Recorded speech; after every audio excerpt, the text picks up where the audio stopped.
তো আপনারা শ্রবণ করলেন রাধে রাধে বিষয়ে। এবার আমরা প্রথমেই শ্রবণ করব গঙ্গা দেবীর মর্তে আনয়নের বৃত্তান্ত। কারণ আপনারা গতকাল শ্রবণ করেছিলেন ভীষ্ম দেবের কথা। কুমন দিয়ে যারা যারা কথা বলছেন আপনাদের প্রত্যেকের উদ্দেশ্যে বলছি, আপনাদের কানে কি মাইকের আওয়াজটা কম পড়ে যাচ্ছে? আমি কি মাইক অপারেটরকে বলবো আরো সাউন্ড দিতে, তবে কি আপনাদের কানের মধ্যে আমার কথাগুলো প্রবেশ করবে? দেখুন, আপনারা কথা বলবেন, আপনার পাশের ভক্ত কিন্তু শ্রবণ করতে পারবে না। আমি তো দেখতে পাচ্ছি না যে কে আজকে প্রথম আসছে, কে কালকে এসেছিল। সেই জন্য প্রত্যেক দিন কিন্তু একটা কথা আমি প্রতিদিন বলি যে শ্রোতা হওয়া কিন্তু পাঠের মধ্যে অত সহজ কথা নয়। শ্রোতা তিন প্রকার। এক নম্বর হচ্ছে শ্রোতা, যে নিজেও শুনবে না আর পাশে থাকা ভক্তকে শ্রবণ করতে দিবে না।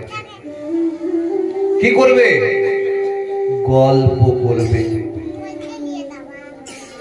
এত গল্প করবে যাতে তার মনটা গোবিন্দের চরণে না লাগতে পারে, গোবিন্দের কৃপা যাতে সে পেতে না পারে, নিজেও পাবে না আর পেতেও দিবে না। কারণ কেউ চায় না আপনি একটু ভক্তির লাইনে এগিয়ে যান।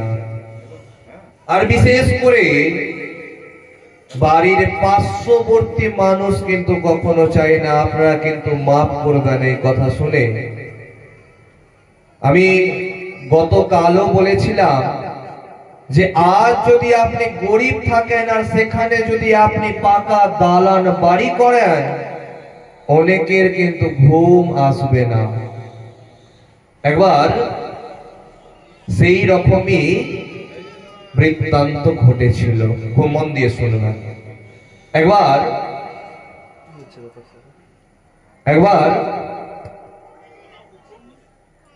নারায়ণ ভগবানকে এক ধনী ব্যক্তি আর এক গরিব ব্যক্তি দুজনাই স্মরণ করছে। দুজনার পাশে পাশে বাড়ি আছে দুজনার। ধনী ব্যক্তির কাছে ভগবান গিয়ে বলছে যে চাও কি চাও, তবে তুমি যেটা আমার কাছে চাইবে তোমার পাশের বাড়িতে আমি তার দ্বিগুণ দিব। তোমাকে যদি একটা কোনো কিছু দিই, তোমার পাশের বাড়িতে আমি তার ডবল দিব। ধরে নেন আপনাকে যদি 1000 টাকা দেয়, আপনার পাশের বাড়িতে 2000 টাকা দিবে। সেই ধনী ব্যক্তি শুনে বলছেন, আমার একটা চোখকে অন্ধ করে দেন। যে এত কিছু জগতে চাওয়ার আছে আর আপনি একটা চোখকে আমার অন্ধ করার কথা বললেন, এইরকম কেন বললেন? এই তো আগেই কিছুক্ষণ আগেই আপনি বললেন, ভগবান যদি আমি আপনার কাছে কিছু চাই, আমার পাশের বাড়ির সেই ভক্ত কিন্তু আমার দ্বিগুণ পরিমাণে পাবে। আমি তো একটা চোখ অন্ধ চাইছি, আপনি আমার পাশের বাড়িতে সেই ভক্তের 2টা চোখ অন্ধ করে দিবেন। আমি তো না হয় একটা চোখ দিয়ে দেখতে পাবো, কিন্তু আমার পাশের বাড়ির ভক্ত 2টা চোখেই কিন্তু অন্ধ হয়ে যাবে। প্রেম সে বলিয়ে রাধে রাধে। চিন্তা করুন যে আপনি যতই ভক্তি করেন না কেন, যতই মানুষকে ভালোবাসুন না কেন, সবাই কিন্তু আপনাকে ভালোবাসবে না, আপনার সবাই কিন্তু ভালো চাইবে না। ওই জন্য কোনো কিছু ভালো কিছু করার আগে কখনো সবার কাছে জিজ্ঞাসা করতে নাই যে আমি কি এই কাজটা করব। গতকাল এক মা কিন্তু বলেছিলেন তুলসীর মালা সম্পর্কে বলতে, সেই বৃত্তান্ত কিন্তু আজকে আমি অবশ্যই শ্রবণ করাবো। আপনারা কিন্তু আমাকে পাঠের শেষে আপনাদের মনের কোনো কিছু যদি থাকে, আমি যখন আপনাদের শান্তি জল দিতে যাব অবশ্যই কিন্তু আমাদেরকে বলে দেবেন, কারণ 5টা দিনের ব্যাপার। আজকে 3 নম্বর দিন চলছে, 3 নম্বর দিন শেষ হয়ে যাবে, দেখতে দেখতে কিন্তু 5টা দিন শেষ হয়ে যাবে। এইরকম করে কেউ শুনবে, কেউ বুঝবে, আবার কেউ বুঝবে না। কিন্তু যারা যারা আসছেন আমি কথা দিচ্ছি আপনারা এখান থেকে অনেক কিছু নিয়ে যাবেন। আপনারা সিঁদুর কি করে পড়তে হয়, তিলক কিভাবে পড়তে হয়, 5 আঙ্গুলে কোন কোন আঙ্গুলে কি কি নিয়মে পড়তে হয়, সব কিছু বৃত্তান্ত জেনেছেন মায়েরা। সেই বৃত্তান্ত তো আমি আবার বলবো না, কারণ আপনারা যারা যারা এসেছেন সেই দিন তারাই কৃপা পেয়েছেন। এবার আপনাদের দায়িত্ব অন্যদেরকে জানানোর। এখন সম্পূর্ণ দায়িত্ব আপনাদের, যারা আসেনি তাদেরকে জানানোর। তো 1 নম্বর হচ্ছে সারতা, যে নিজেও শুনবে না আর পাশের থাকা ভক্তকে শ্রবণ করতে দিবে না, গল্প করবে। কেন? সে চায় না আপনি ভক্ত হন, ভক্তির পথে অগ্রসর হন, এটা কিন্তু চায় না। আর সেই ভক্ত অনবরত গল্প করবে, কথা বলবে, আপনাকে শুনতে দিবে না। আপনি যদি থামাতেও চান সে কিন্তু থামবে না। সে বলবে এসব এখন শুনে কি হবে, আর একটু বৃদ্ধ হয়, আর একটু বয়স হোক, তারপরে না হয় এসব শুনবো। কিন্তু লক্ষ্য করবেন, আপনি যখন কোনো ফুল তুলতে বাগানের মধ্যে যান, তখন গিয়ে কিন্তু সতেজ টাটকা ফুলটা কিন্তু গিয়ে তুলে নিয়ে আসেন। মন দিয়ে শুনবেন, আপনারা যখন ফুল তুলতে যান সেখানে কি করেন? আপনারা কিন্তু ফুলটা টাটকা তুলে নিয়ে আসেন, কোনো বাসি ফুল, শুকনো ফুল কিন্তু তুলে নিয়ে আসেন না। আর আজ আপনি সতেজ আছেন, আপনার শক্তি আছে, সামর্থ্য আছে, আজ আপনি নিজেকে গোবিন্দের চরণে অর্পণ করছেন না। যখন আপনার বয়স হবে, আপনি যখন বৃদ্ধ হবেন, আপনার হাত পা মুখ কথা বলা বন্ধ করে দিবে, তখন আপনি ভগবানের নামকে স্মরণ করার চেষ্টা করবেন। ভগবানও বলবে যেই ভক্ত তো আমার আগে থেকে কোনোদিনই নাম করেনি, তো আজ কেমন করে তার মুখ দিয়ে আমার নাম উচ্চারণ হবে? আপনারা বাল্মীকি মুনির কথা সবাই শ্রবণ করেছেন, অনেকে আবার শ্রবণ করেননি। তিনি ছিলেন রত্নাকর নামের দস্যু। খুব মন দিয়ে শ্রবণ করবেন। আমাদের সব থেকে বেশি ভুল হয়ে থাকে মন্ত্র কি আর শ্লোক কি।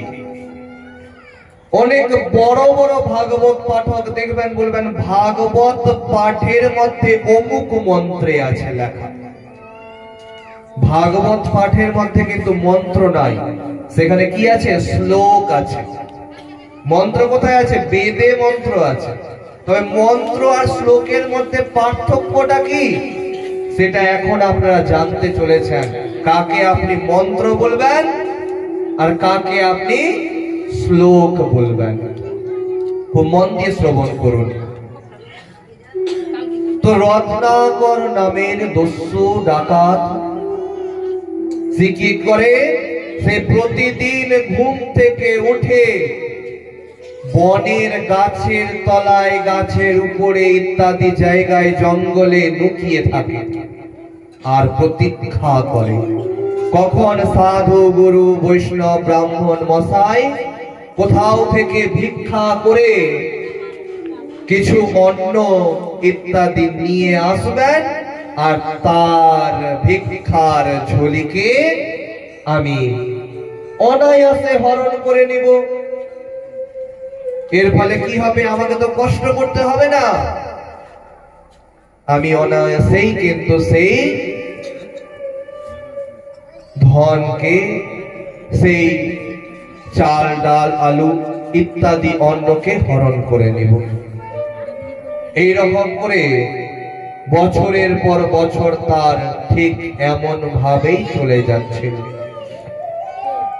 আর আপনারা সবাই জানেন, যখনই সাধু গুরু বৈষ্ণবের ওপরে অত্যাচার হয় তখন ভগবান কিন্তু দূত পাঠায়, না তো নিজেও অবতার গ্রহণ করেন।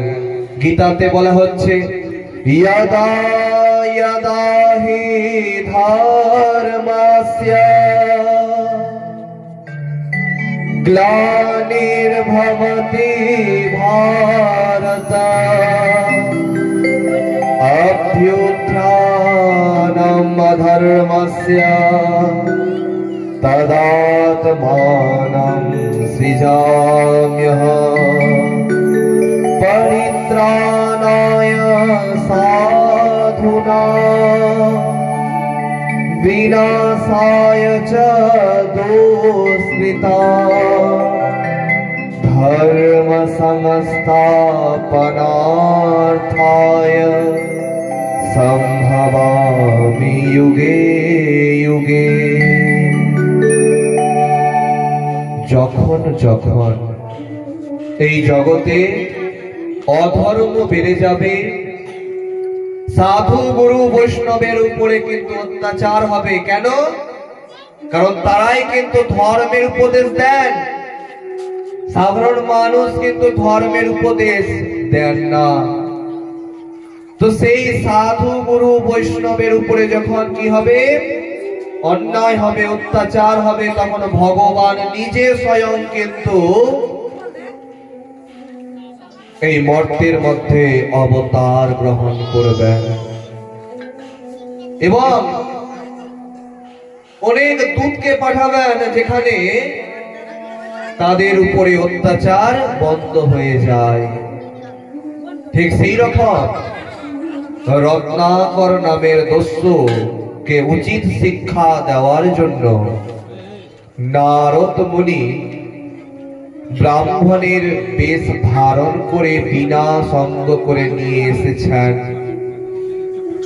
তার ভিক্ষার ঝুলিতে খুব অল্প পরিমাণে চাল ডাল ইত্যাদি আছে। তাকে দেখেই রত্নাকর রেই রেই করে তেড়ে এসেছে ধরার জন্য, যে তাকে ধরে তার কাছ থেকে সবকিছু হরণ করে নিব। যখন তার কাছে এসেছে তখন বলছেন সেই নারদ মুনি, আচ্ছা রত্নাকর, তোমাকে আমি অনেক কিছু আরো দিব, অনেক ধনরত্ন দিব, তোমাকে একটা শুধু আমার প্রশ্নের উত্তর দিতে হবে। রত্নাকর বলছেন, আমি প্রশ্নের উত্তর দিতে পারি আর না পারি, আমি কিন্তু হরণ কিন্তু করবই করব। যদি পারি তবুও করব, আর যদি না পারি তবুও করব। নারদ মুনি বলছেন ঠিক আছে। তখন বলছেন, আচ্ছা বলো তবে কি প্রশ্ন করতে চাও?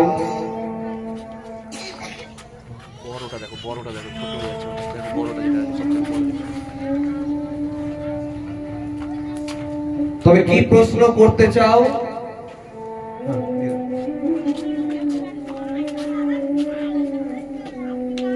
তবে কি প্রশ্ন করতে চাও? রুলু ধরিবার মায়েরা।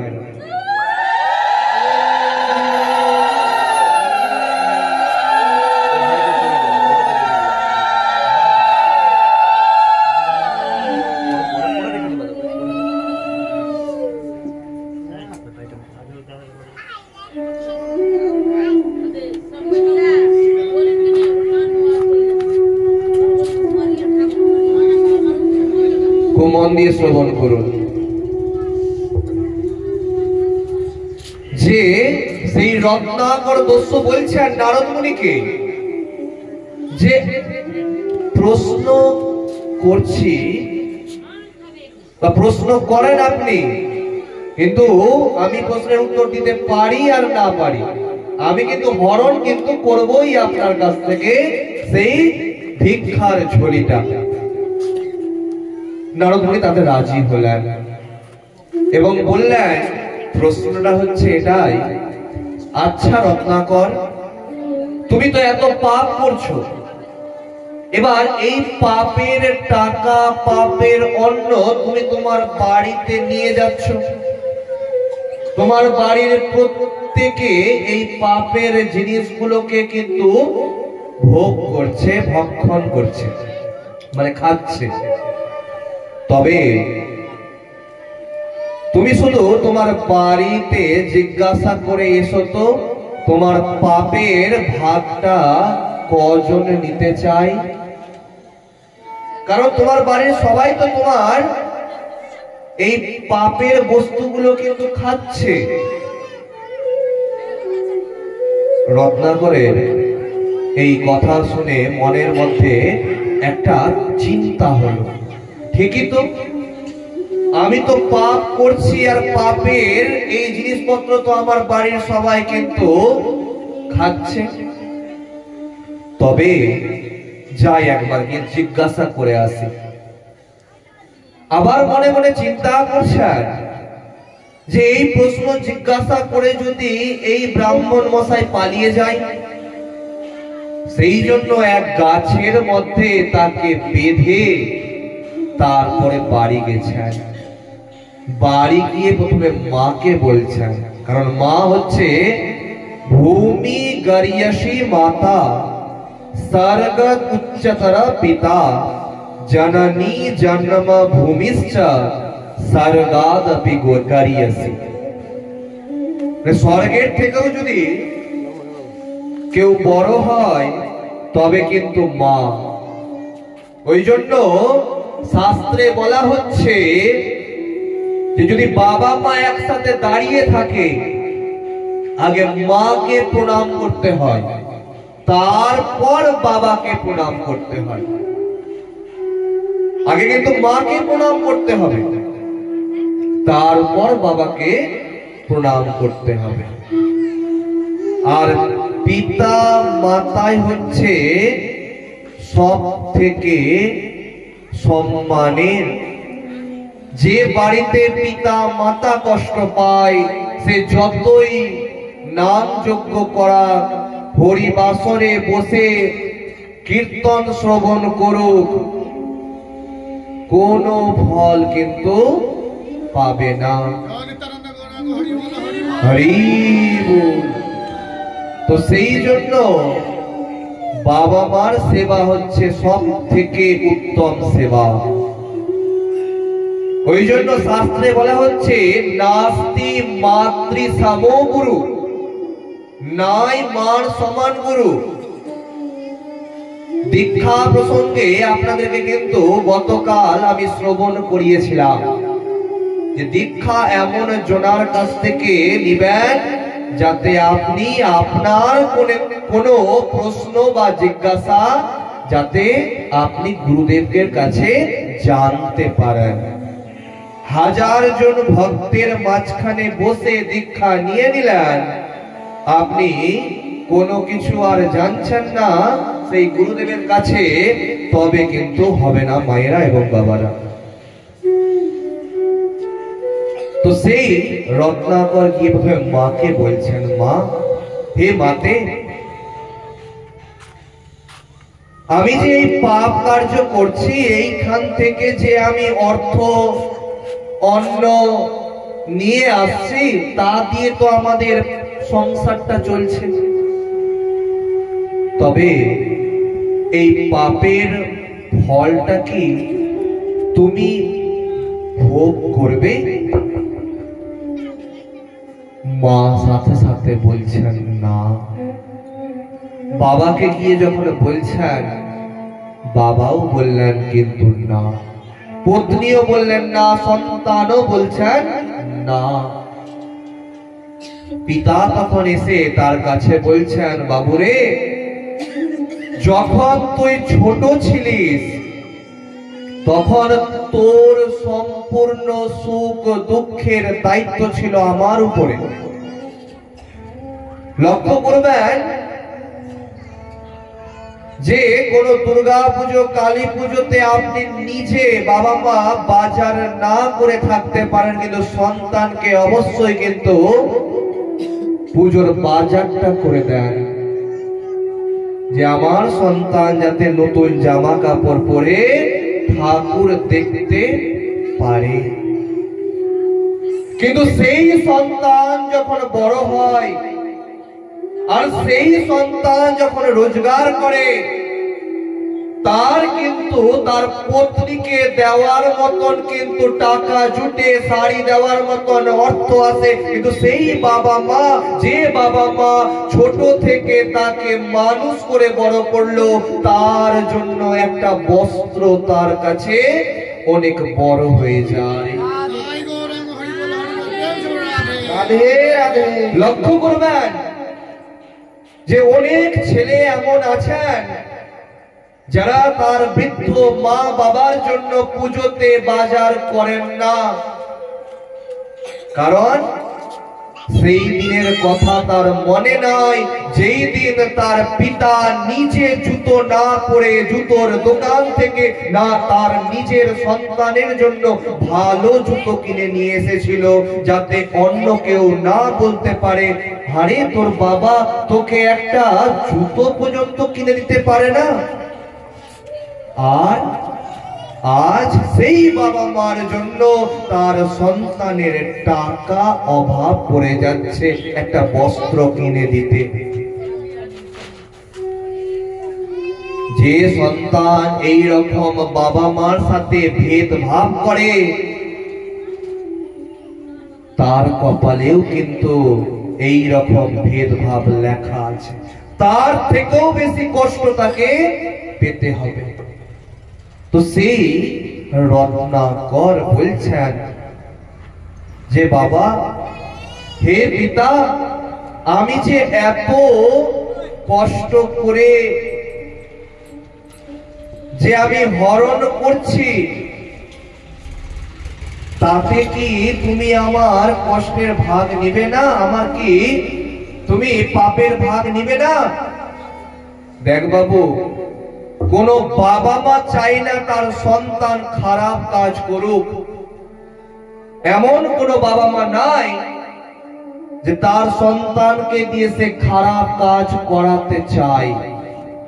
সব সময় চায় যাতে আমার সন্তান ভালো কাজ করুক, কারণ অসৎ উপায়ে অনেক টাকা রোজগারের থেকে সৎ উপায়ে অল্প টাকা রোজগার অনেক গুণ ভালো, কারণ এতে করে আপনার শান্তি থাকবে। আপনাকে কেউ ফোন করে কেউ গালিগালাজ করবে না, আপনি শান্তিতে থাকবেন, শান্তিতে ঘুমাবেন।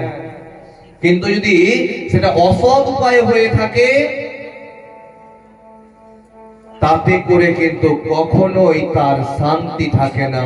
ওই জন্য বলা হয়, যে ধনী ব্যক্তি গরিব ব্যক্তির টাকাকে নিয়ে বড়লোক হয়েছে, সে কখনো কিন্তু সুখ পায় না।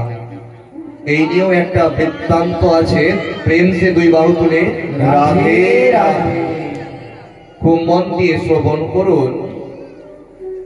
যে গরিবের হক অর্থাৎ অধিকার থেকে বঞ্চিত করে, সে কখনো কিন্তু সুখে শান্তিতে থাকতে পারে না। এক ছেলে ছিল, সেই ছেলের কাজ হচ্ছে জাল দিয়ে মাছ ধরে মাছকে বাজারে বিক্রি করে সেই টাকা দিয়ে চাল ডাল ইত্যাদি কিনে বাড়িতে সংসার নির্বাহ করা। এবার সেই জেলে হয়েছে বৃদ্ধ, তার সন্তান সন্তানাদি ছিল না, তার পত্নীও বৃদ্ধা, তার শরীর চলে না, কিন্তু শরীর না চলতে গেলেও তাকে কিন্তু কষ্ট করতে হয়, কারণ তার উপরে একজন নির্ভর করে বাড়িতে আসা দেখে যে আমার স্বামী যবে মাছ বিক্রি করে যখন বাড়ি আসবে জিনিসপত্র নিয়ে, তখন আমি রান্না বসিয়ে রান্না করব। একদিন ভোরের সময় মাছ ধরতে গিয়ে অনেক বেলা হয়ে গেছে, তার জালের মধ্যে মাছ কিন্তু ধরা দেয়নি। ভগবানও তার সাথে পরীক্ষা নিচ্ছেন। তিনি মনে মনে চিন্তা করছেন, আজ হয়তো আমাদেরকে না খেয়েই থাকতে হবে।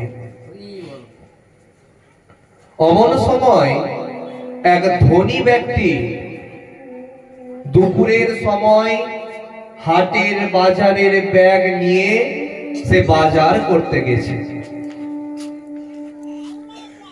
লক্ষ্য করবেন যে যারা মাছ বিক্রি করে তারা কিন্তু অনেক ভোরে উঠে, ঘুম থেকে অনেক ভোরে।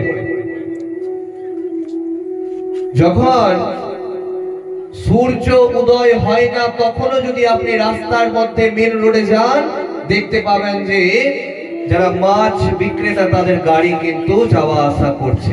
তখন কিন্তু মাছই কিন্তু মানুষ ক্রয় বিক্রয় করে থাকে অনেক ভোরে। তখন থেকে দুপুর অবধি মাছ পায়নি, সেই জন্য সে চিন্তা করছে আজ হয়তো গোবিন্দ আমাকে কৃপা করবে না। দেখুন, অনেকে বলবে মাছ বিক্রি করাটাও তো পাপ, কিন্তু আমাদের এই ভারতবর্ষের পশ্চিমবঙ্গ নদী এবং পুকুর অনেক বেশি, সেখানে কিন্তু মাছ চাষ করা হয়। এবং দেখবেন কোন শুভ কাজেও কিন্তু মাছ লাগে। দেখবেন আপনার বাড়িতে আশীর্বাদ যখন হবে, আপনার বাড়িতে যদি মেয়ের বাড়িতে ছেলের পক্ষের কেউ আসে, সাথে করে একটা মাছ নিয়ে আসে, সধবা 5টা বউকে দিয়ে চুমাতে হয়। আপনাদের হয় কি জানি না। এবং আপনিও যখন আশীর্বাদ করতে অন্য কোথাও যাবেন, দেখবেন মাছকে কিন্তু নিয়ে যেতে হয়। আমি সেই বিতর্কে যেতে চাই না, যেটা হয় সেটাকে আমি বলছি, যেটা হয় সেটাকে আমি বলছি, আমি কোনো বিতর্কের মধ্যে যেতে চাই না। তো সেই মাছ বিক্রেতা যে জেলে, তার তো রুজি রোজগার হচ্ছে মাছ বিক্রি করা, তাকে তো ওই মাছই বিক্রি করে খেতে হবে। তো সেই মাছ বিক্রেতা যদি দুপুর অবধি যদি মাছ না পায়, সে তো খেতে পাবে না। সেই জন্য সে ভগবানকে বারংবার ডাকছেন। আর এক বড়লোক ধনী ব্যক্তি বাজারে গেছে হাটের ব্যাগ নিয়ে মাছ কিনতে, কিন্তু সেখানে মাছ সব শেষ হয়ে গেছে।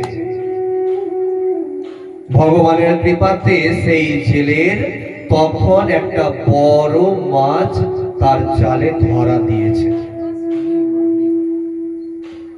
যখন সেই ধনী ব্যক্তি বাজার করে না পেয়ে সেখান থেকে চলে আসছে, তখন দেখতে পাচ্ছে এক থুরথুরে পাতলা বুড়ো জেলে, সে কি করছে না মাছটা নিয়ে টানতে টানতে সেই নদী থেকে উঠাচ্ছে।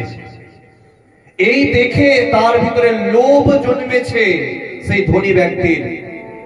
সে তাড়াতাড়ি করে সেই হাটের ব্যাগটাকে ফেলে দিয়ে সে দৌড়ে গিয়ে সেই থুরথুরে বুড়ো থুরথুরে বৃদ্ধ ব্যক্তির জেলে ব্যক্তির কাছ থেকে মাছটাকে কেড়ে নিয়ে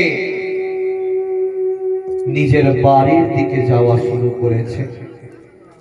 তিনি তো পারতেন সেই দরিদ্র ব্যক্তিকে তার উপযুক্ত মূল্য দিয়ে সেখান থেকে সেই মাছটা ক্রয় করে নিয়ে যেতে, কিন্তু সেখানে কি হলো না, সেই গরিব ব্যক্তিকে হরণ করা হলো, বা গরিব ব্যক্তির ধনকে হরণ করা হলো।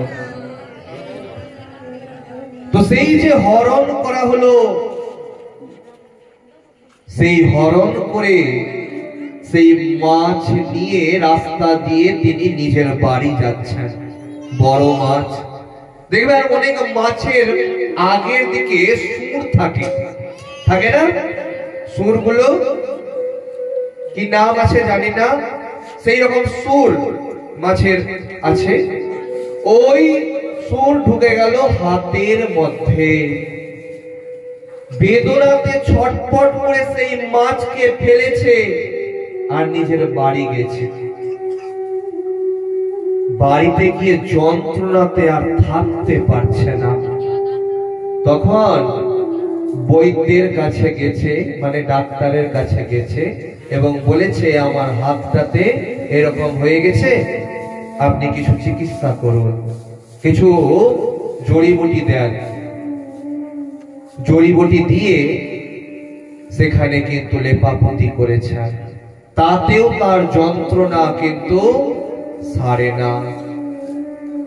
শেষে সেই বৈদ্য বলছেন আপনার এই হাতটাকে কাটতে হবে। কেন কাটতে হবে? যে সেখানে বিষ প্রবেশ করেছে, আর সেই বিষ যদি গোটা দেহে প্রবেশ করে তো আপনার মৃত্যু হয়ে যাবে। অতএব হাতটাকে কিন্তু কাটতে হবে। কাটার সময় বলছেন এই হাত দিয়ে কোনো খারাপ কাজ করেননি তো আপনি? এই কথা শুনে সেই ধনী ব্যক্তি বলছেন আমি এক গরিব জেলের হক অধিকারকে আমি মেরে দিয়েছি, বা তার পরিশ্রমের আমি মূল্য দিইনি, সেই জন্য আজ এই অবস্থা।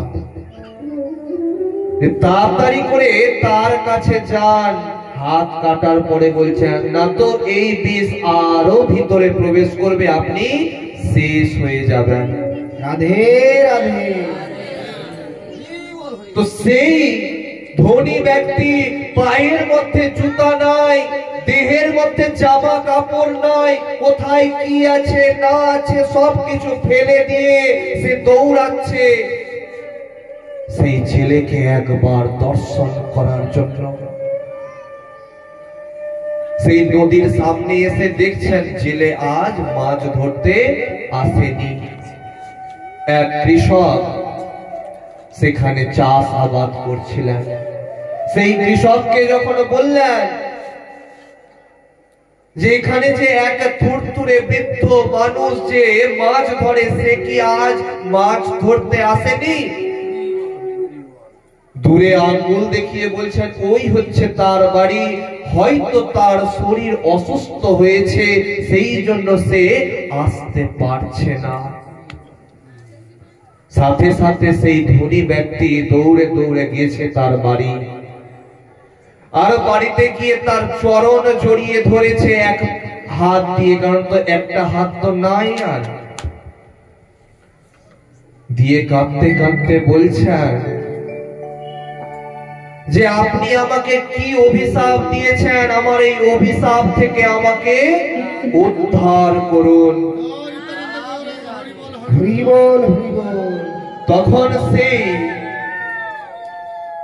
তখন সেই গরিব জেলে বলছেন, বৃদ্ধ জেলে বলছেন আপনি যখন আমার হাত থেকে সেই মাছটাকে কেড়ে নিয়ে যাচ্ছিলেন। আমার ওটাই হচ্ছে একমাত্র রুজি রোজগার।